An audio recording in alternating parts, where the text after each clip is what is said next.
السلام علیکم ورحمۃ اللہ وبرکاتہ۔ نیل پالش اور لپسٹک۔ نیل پالش لگانے سے ناخنوں تک پانی نہیں پہنچتا، لہٰذا وضو کرتے وقت اس کا چھڑانا ضروری ہے ورنہ پاکی حاصل نہ ہوگی۔ اسی طرح ہونٹوں پر لگائی جانے والی لپسٹک اگر تہہ دار ہو تو وضو کے لیے اس کا بھی صاف کرنا ضروری ہے، اس کے بغیر وضو اور غسل صحیح نہ ہوگا۔ ووٹ کی نشانی کا حکم۔ ووٹ دیتے وقت علامت کے طور پر انگلی پر جو نشانی لگائی جاتی ہے اس کا اثر کئی دنوں تک رہتا ہے۔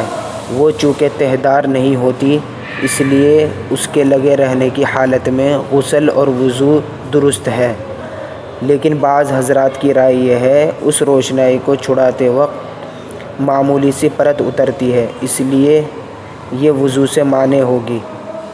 احتیاط کی بنا پر اس روشنائی کو جلد از جلد چھڑانے کی کوشش کی جائے، لیکن کوشش کے باوجود اگر نہ چھوٹے تو اسی حالت میں وضو اور غسل کرنا جائز ہے اور وضو اور غسل کرنا درست ہو جائے گا۔